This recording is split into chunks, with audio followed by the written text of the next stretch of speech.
এদেশে আর ফ্যাসিবাদের জায়গা হবে না বলে মন্তব্য করেছেন বিএনপির যুগ্ম মহাসচিব শহীদ উদ্দিন চৌধুরী অ্যানি। আগামী ১ জুলাই থেকে ৫ আগস্ট পর্যন্ত মাঠে সরব থাকার কথাও বলেন তিনি।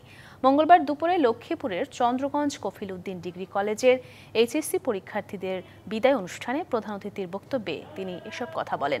আরও বলেন, আন্দোলনের সময় লক্ষ্মীপুর সহ সারা দেশে ছাত্র জনতাকে হত্যা করা হয়েছে।